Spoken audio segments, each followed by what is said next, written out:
మానస. ముందుగా బులెటిన్ లో హెడ్లైన్స్ చూద్దాం.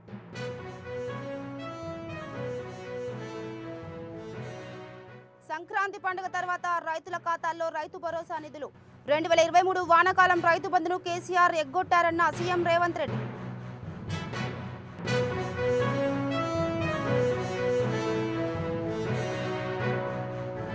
రైతుల భూములను బలవంతంగా గుంజుకోవాలని చూస్తే ఖబర్దార్.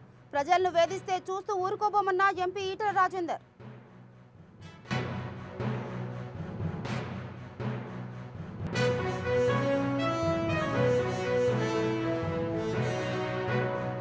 మంగళవారం ఏపీ కేబినెట్ సమావేశం. అమరావతి మాస్టర్ ప్లాన్ తో పాటు పలు కీలక అంశాలపై చర్చించనున్న మంత్రి మండలి.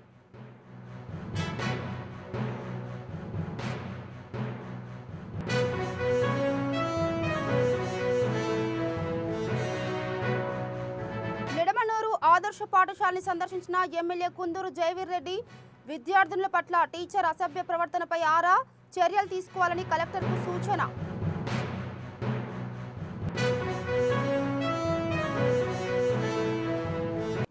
రెండోసారి కేసీఆర్ ముఖ్యమంత్రిగా అధికారం చేపట్టిన 2018 డిసెంబర్ 12 నుంచి 2023 డిసెంబర్ 9 వరకు 5 ఏళ్లలో రైతులు బ్యాంకుల్లో తీసుకున్న 2 లక్షల వరకు రుణాలను మాఫీ చేస్తామని కాంగ్రెస్ పార్టీ హామీ ఇచ్చిందని, ఇచ్చిన మాటకు కట్టుబడి రైతులకు 2 లక్షల వరకు రుణమాఫీ 100% పూర్తయిందని సీఎం రేవంత్ రెడ్డి చెప్పారు. 2023 వానాకాలం రైతు బంధును కేసీఆర్ ఎగ్గొట్టారని ఆయన అన్నారు. తాము అధికారంలో రాగానే 7,625 కోట్ల రైతు బంధు బకాయిలను చెల్లించామని సీఎం తెలిపారు. కొత్తగా ఈ పథకం అమలుపై మంత్రివర్గ ఉపసంఘాన్ని ఏర్పాటు చేశామని, వచ్చే అసెంబ్లీ సమావేశాల్లో విధి విధానాలు ఖరారు చేసి సంక్రాంతి పండుగ తర్వాత రైతుల ఖాతాల్లో రైతు భరోసా నిధులు జమ చేస్తామని సీఎం రేవంత్ రెడ్డి స్పష్టం చేశారు. 2014 తెలంగాణ రాష్ట్రం ఏర్పడే నాటికి ఆనాటి యూపీఏ 1 యూపీఏ 2 కాంగ్రెస్ పార్టీ అధికారంలో ఉండే అటు రాష్ట్రంలో కేంద్రంలో 16,000 కోట్ల రూపాయల మిగులు బడ్జెట్తో 69,000 కోట్ల రూపాయల అప్పులతో ఈ రాష్ట్రాన్ని చంద్రశేఖరరావు గారికి కాంగ్రెస్ పార్టీ అందించడం జరిగింది. సరిగ్గా 10 సంవత్సరాలు పూర్తి చేసుకొని మళ్ళీ చంద్రశేఖరరావు గారి నుంచి కాంగ్రెస్ పార్టీ అధికారాన్ని చేపట్టే నాటికి 7 లక్షల కోట్ల రూపాయల అప్పు, ప్రతి నెల 6,500 కోట్ల రూపాయలు ఆయన గారు చేసిన అప్పుకు అసలు మిత్తి చెల్లించే పరిస్థితిలో ఇందిరమ్మ రాజ్యము ప్రజాప్రభుత్వం ఏర్పడ్డది. వాస్తవంగా 7 లక్షల కోట్ల రూపాయల అప్పు ఉందన్న సంగతి ఆ 10 సంవత్సరాలలో ఏ సందర్భంలో కూడా ఆర్థిక నిపుణులు కానీ రాజకీయ విశ్లేషకులు కానీ గత ప్రభుత్వంలో బాధ్యత వహించిన చంద్రశేఖరరావు గారు కావచ్చు, హరీష్ రావు గారు కావచ్చు, లేదా ప్రభుత్వంలో ఆర్థిక మంత్రిగా పనిచేసిన ఈటెల రాజేందర్ గారు కావచ్చు, ప్రజలకు ఏ రోజు వాస్తవాలను తెలుసుకునే అవకాశం కానీ వివరించే ప్రయత్నం కానీ జరగలేదు. మేమందరం వివిధ మార్గాల ద్వారా సేకరించిన సమాచారము ప్రభుత్వాన్ని శాసనసభలో కానీ వెలుపల కానీ నిలదీసినప్పుడు ప్రతిపక్షాలు అబద్ధాలు చెప్తున్నాయి. ఈ రాష్ట్ర ప్రజల మీద మేము అప్పుల భారాన్ని మోపలేదు, అద్భుతమైన పరిపాలనను మేము అందిస్తూ ఉన్నాం, నన్ను బంగారు తెలంగాణగా మేము మార్చినామని చెప్పి ఆనాటి ప్రభుత్వం సందర్భం వచ్చినప్పుడల్లా ప్రతిదాడి చేస్తూ పోయింది. సరే, ఏది ఏమైనా డిసెంబర్ 7, 2023 నాడు మేము అధికారం చేపట్టిన రోజుకి, అధికారం చేపట్టిన వెంబడే డిసెంబర్ 9, 2023 నాడు శాసనసభ సమావేశాలు ఏర్పాటు చేసి మేము వైట్ పేపర్ రిలీజ్ చేయడం జరిగింది. ఆస్తుల విషయంలో, అప్పుల విషయంలో, విద్యుత్ విషయంలో, సాగునీటి ప్రాజెక్టుల విషయంలో ప్రధానంగా అధికారంలోకి వచ్చిన వెంబడే వాస్తవ పరిస్థితులను ప్రజలకు వివరించాలని, ప్రజలకు వివరించడం ద్వారా వాస్తవ పరిస్థితులను అంచనా. ఇక ఏపీ కేబినెట్ సమావేశం రేపు జరగనుంది. సీఎం చంద్రబాబు అధ్యక్షతన వెలుగపూడి సచివాలయంలోని మొదటి బ్లాక్ మీటింగ్ హాల్లో ఉదయం 11 గంటలకు కేబినెట్ సమావేశం ప్రారంభం కానుంది. ముందుగా ప్రకటించిన షెడ్యూల్ ప్రకారం ఈ నెల 4న కేబినెట్ భేటీ జరగాల్సి ఉంది. కానీ మంగళవారం జరపాలని నిర్ణయించారు. ఈ మేరకు ప్రభుత్వ ప్రధాన కార్యదర్శి నీరబ్ కుమార్ ప్రసాద్ ఉత్తర్వులు జారీ చేశారు. కేబినెట్ మీటింగ్ ప్రీపోన్ చేస్తున్నట్లుగా చెప్పారు.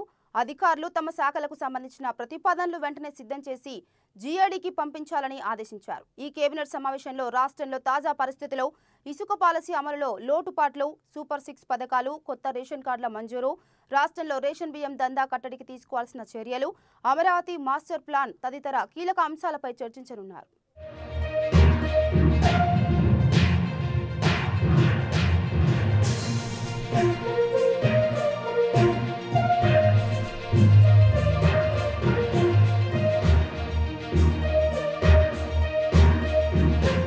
ఇక రైతుల భూములను బలవంతంగా గుంజుకోవాలని చూస్తే ఖబర్దారంటూ ఎంపీ ఈటెల రాజేందర్ రేవంత్ రెడ్డి ప్రభుత్వాన్ని హెచ్చరించారు.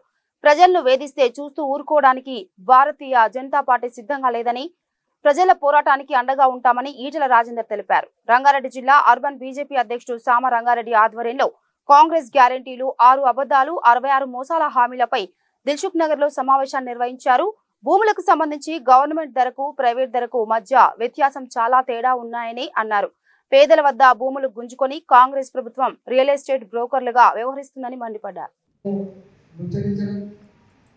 ప్రజల సమస్యలు తెలుసుకోవడం, ఇలా అనేక వర్గాల ప్రజలు దాంట్లో పాల్గొని ఈ ప్రభుత్వానికి నిరసన చెప్పాలని బాధ్యత భారతీయ జనతా పార్టీ తీసుకుంటుంది. కాబట్టి ఆ సభను సక్సెస్ చేయాలని చెప్పి కోరుతాం.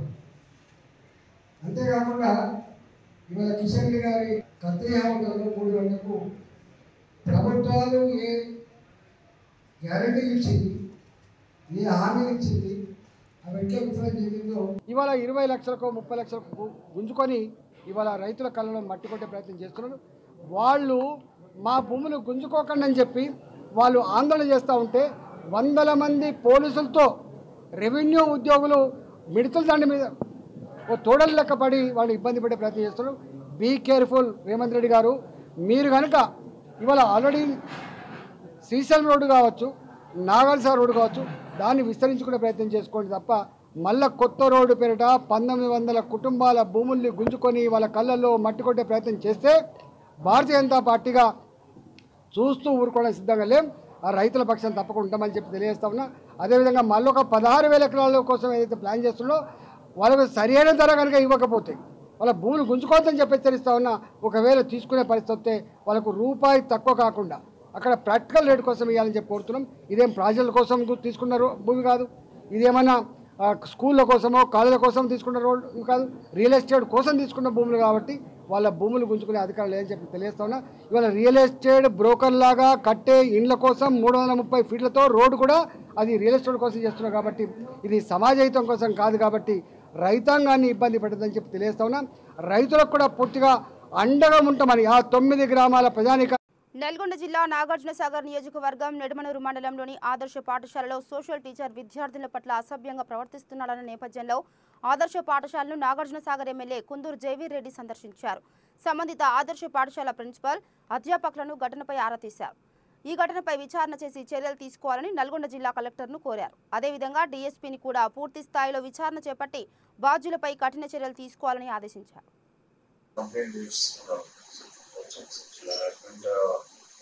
From a teacher in the school.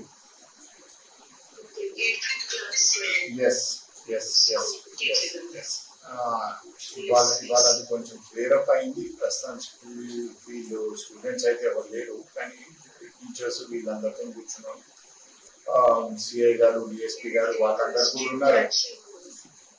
మీరు ప్రిలిమినరీ ఎంక్వైరీ ఒకటి చేయండి. ప్రిలిమినరీ మీరు ఇమ్మీడియట్ గా ఎవరైతే అలిగేషన్స్ ఉన్నాయో ఆ టీచర్ గారు వారి ఏజ్ కూడా 51. So you will have to respect his age and his factors also. So నిజాం తేకండి, అప్పటి వరకు ఆయన విధులకు అయితే రాకుండా చూడండి. And do a proper enquiry. And అట్లా అలిగేషన్స్ ఏదైనా ప్రూవ్ అయితే ఇమ్మీడియట్ గా సస్పెండ్ చేసేయండి. లేకపోతే ఇక్కడ పిల్లల్ని కానీ వాళ్ళ పేరెంట్స్ కూడా కూర్చోబెట్టి కన్విన్స్ చేయాల్సిన బాధ్యత కూడా మీ మీద ఉంది. But do it immediately. ప్రస్తుతానికి అయితే ఆయనని జాబ్లకి విధులకి అయితే రాకుండా మీరు మాట్లాడాలి. And I will instruct DSP గారు అండ్ సిఐ గారు ఆల్సో.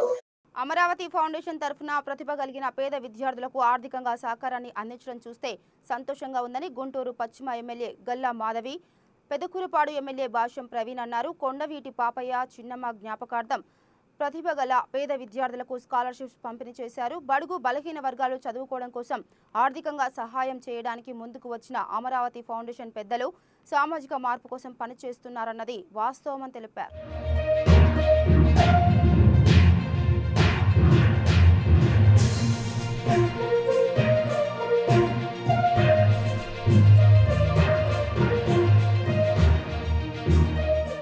నన్ను కూడా చేసినందుకు వారికి కృతజ్ఞతలు.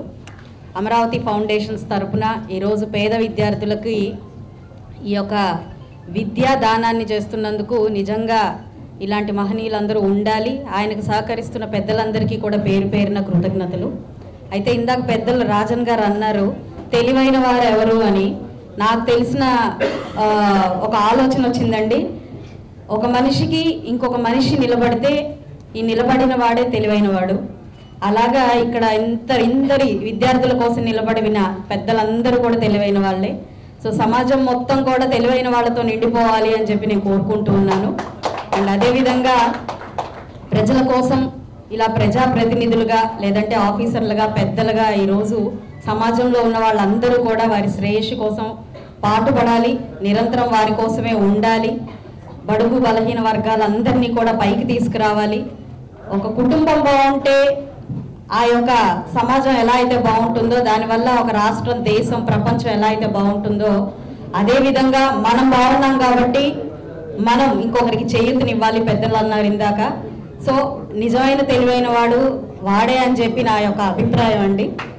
ఇది నిజం అవ్వచ్చు, కావచ్చు, ఇంకా ఎన్నో దీనికి ఉపమానాలు ఉండుండొచ్చు. నాకు తెలిసింది నేను చెప్పాను.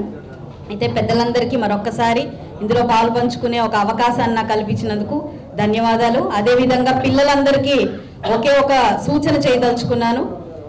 మీ భవిష్యత్తు చాలా బాగుండాలి అని అంటే మీ మనసుల్లో ఈరోజు ఏ ఆకాంక్షతో అయితే మంచి మార్కులతో మీరు ఇలా నిలబడి పెద్దల మన్ననలు పొంది ఈ యొక్క సహాయాన్ని పొందుతున్నారో అది మనసులో నిరంతరం ఉంచుకోవాలి. మీరు సమాజానికి ఇంకొకరికి చేయూతను అందించే వరకు కూడా ఈ యొక్క ఆలోచనని మనసులో నింపుకొని ముందుకెళ్ళాలి. అదొక్కటే నిజమైన స్ఫూర్తిగా మీరు భావించాలి. మోటివేషన్ అనేది ఎక్స్టర్నల్గా ఎక్కడి నుంచి మనకి రావాల్సిన అవసరం లేదు. ఇలా విద్యాదానం చేస్తున్న వారి దగ్గర నుంచి మీరు మోటివేట్ అవ్వాలి. అదేవిధంగా మీరు సమాజంలో ఏం కావాలనుకుంటున్నారో అది నిరంతరం గుర్తు చేసుకుంటే చాలు. అంతకు మించిన మోటివేషన్ ఇంకొకటి లేదు అని చెప్పి మీరు గుర్తుపెట్టుకోవాలి. తల్లిదండ్రులకు కూడా ఒక సూచన, మీ పిల్లలు ఏది కావాలనుకుంటే అది మీరు అవ్వాలి అని ముందుకి ప్రోత్సహించండి. దానికి సహాయ సహకారాలు అందించే ఎక్కడ అందిస్తే అక్కడికి మీరు మీ పిల్లల్ని తీసుకెళ్ళండి. మీరు కూడా అందుకు కృషి చేస్తే సమాజం ఖచ్చితంగా బాగుపడుతుంది. ఎందుకంటే ఈరోజు విద్య మాత్రమే ఈ సమాజాన్ని ముందుకు తీసుకెళ్ళగలిగేది కాబట్టి దానికి మీ వంతు సహకారం కూడా ఉండాలి. వెనకడుగు అసలు వేయొద్దు. పిల్లల్ని ఎప్పుడు కూడా ప్రోత్సహించండి. ఇలా ప్రోత్సహించే పెద్దలు మాలాంటి ప్రజాప్రతినిధులు నిరంతరం మీ వెంట ఎప్పుడూ ఉంటారు. వారి భవిష్యత్తే మన భవిష్యత్తు కాబట్టి ఇది మనసులో పెట్టుకొని అందరం కూడా మన ఈ యొక్క సమాజ. అనంతపురం జిల్లా సింగనమల నియోజకవర్గం బుక్కరాయ సముద్రం మండలం వెంకటాపురం గ్రామంలో ఉద్రిక్తత నెలకొంది. గతంలో తెలుగుదేశం పార్టీ కార్యకర్త ఇంటికి వైఎస్ఆర్సీపీ నాయకులు అడ్డంగా బండలు ఏర్పాటు చేశారు. కూటమి అధికారంలోకి వచ్చాక వైసీపీ నాయకుల అక్రమాలకు చెక్ పెడుతూ వస్తున్నారు టీడీపీ కార్యకర్తలు. తాజాగా కార్యకర్త ఇంటికి అడ్డంగా ఏర్పాటు చేసిన బండలను టీడీపీ కార్యకర్తలు తొలగించారు. గ్రామంలో ఎలాంటి అవాంఛనీయ ఘటనలు జరగకుండా పోలీసులు గట్టి భద్రతను ఏర్పాటు చేశారు.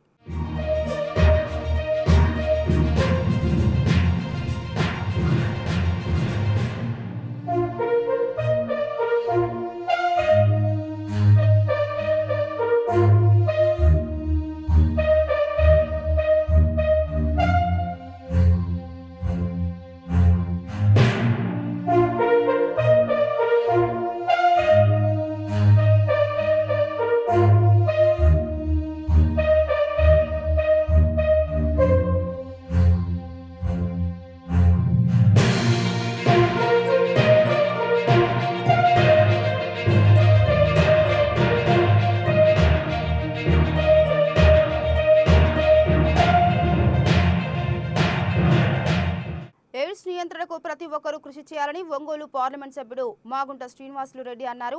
ఆదివారం ప్రపంచ ఎయిడ్స్ దినోత్సవాన్ని పురస్కరించుకొని ఒంగోలులో భారీ అవగాహన ర్యాలీ నిర్వహించారు. జిల్లా వైద్య ఆరోగ్య శాఖ ఆధ్వర్యంలో ఏర్పాటు చేసిన ర్యాలీని ఒంగోలు కలెక్టర్ కార్యాలయం వద్ద ఒంగోలు పార్లమెంట్ సభ్యుడు మాగుంట శ్రీనివాసులు రెడ్డి జెండా ఊపి ప్రారంభించారు. ఈ ర్యాలీలో పట్టణంలోని వివిధ కళాశాలలు, పాఠశాలలకు చెందిన విద్యార్థులు, ఎన్సీసీ క్యాడెట్లు, వైద్య ఆరోగ్య శాఖ సిబ్బంది దాదాపు 1000 మంది పాల్గొన్నారు. ఒంగోలు కలెక్టర్ కార్యాలయం వద్ద ప్రారంభమైన ఈ ర్యాలీ నెల్లూరు బస్టాండ్, రత్నమహాల్ సెంటర్ మీదుగా అంబేద్కర్ భవన్ వరకు సాగింది. ఉన్న అన్ని దేశాల్లో ఎయిడ్స్ దినోత్సవ కార్యక్రమాన్ని బ్రహ్మాండంగా జరుపుకుంటుంటారు పెద్ద పెద్ద ర్యాలీలతో. ఎందుకంటే చిన్న పిల్లలకి పూర్తిగా అవగాహన లేదు. ఈ మహమ్మారి అనేది వచ్చిన తర్వాత ఎంతమంది ఎన్నో ఇబ్బందులు పడుతూ రావటం అనేది మనం ప్రత్యక్షంగా చూసాం. ముఖ్యంగా మనం చెప్పుకోవాలనుకుంటే చాలా మనం ఇంప్రూవ్ అయ్యాం. ప్రకాశం జిల్లా కొన్ని సంవత్సరాల క్రితం, అంటే దాదాపు 20-25 సంవత్సరాల క్రితం ప్రథమంగా ఉండేది ఆంధ్రప్రదేశ్లోనే. ఇప్పుడు ఎక్కడా కనపట్టలేదు. అంటే మన జిల్లాలో ఉన్న అధికార యంత్రాంగం అందరూ కూడా కష్టపడి అవగాహన అనేది కూడా సదస్సులు ఏర్పరిచి ఆరోగ్య సూత్రాలన్నీ కూడా పాటించమని చెప్తూ వారికి మంచి ప్రిస్క్రిప్షన్ అనేది, మందులు అనేది కూడా సప్లై ఇవ్వటం అనేది కూడా చేసి ఆ వ్యాధిని నిరోధించినందుకు ప్రత్యేకంగా మనం వైద్య బృందాన్ని, అంటే ప్రకాశం జిల్లా కలెక్టర్, రెవెన్యూ అధికారులను, అదే వైద్య శాఖ అధికారులను మనం అభినందించవలసిందే. ఈరోజు కూడా ఈ ప్రయత్నం అనేది ఇంకా ఇలాగే కొనసాగించాలనేది భారతదేశ ప్రభుత్వం కూడా, మన ప్రధానమంత్రి కూడా నరేంద్ర మోడీ గారు చెప్తున్నారు.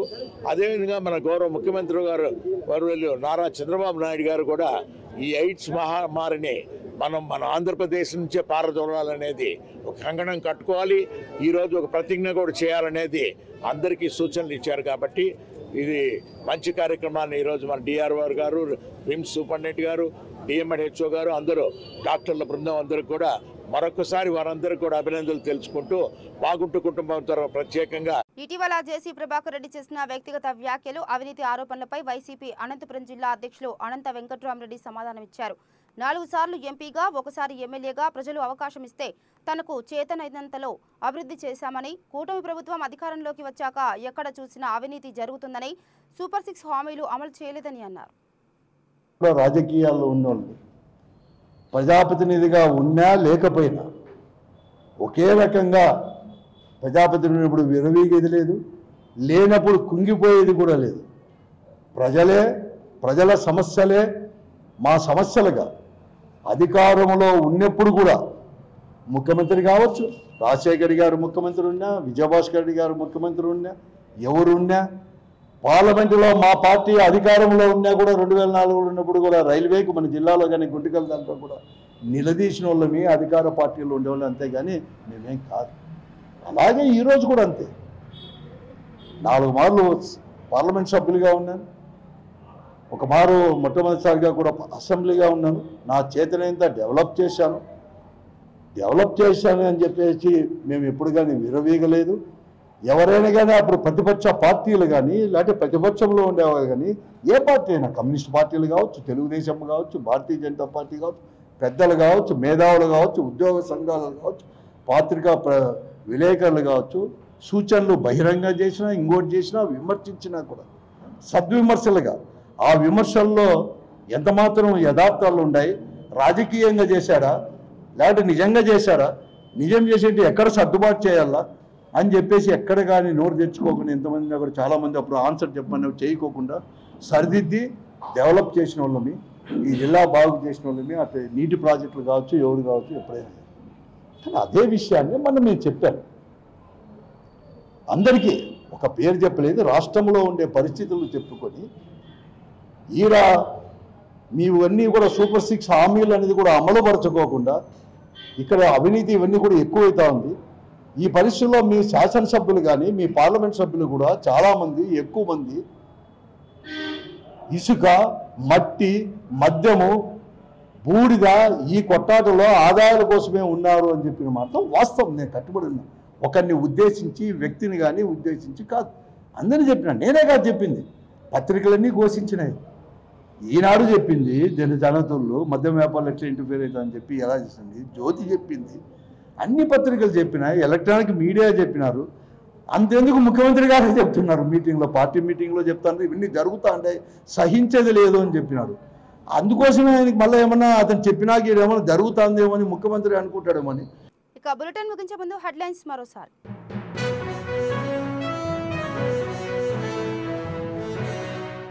సంక్రాంతి పండుగ తర్వాత రైతుల ఖాతాల్లో రైతు భరోసా నిధులు. 2023 వానాకాలం రైతు బంధును కేసీఆర్ ఎగ్గొట్టారన్న సీఎం రేవంత్ రెడ్డి.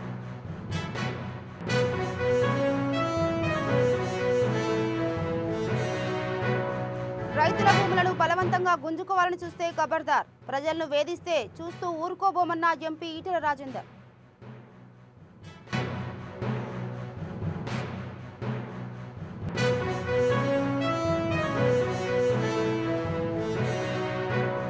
మంగళవారం ఏపీ కేబినెట్ సమావేశం. అమరావతి మాస్టర్ ప్లాన్తో పాటు పలు కీలక అంశాలపై చర్చించనున్న మంత్రి మండలి.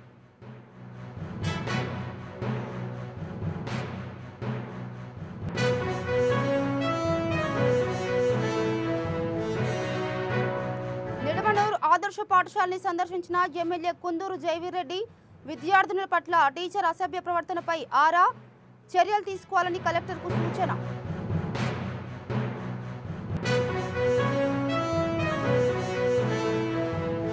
ఇవి బులెటిన్ అప్డేట్స్. నమస్తే.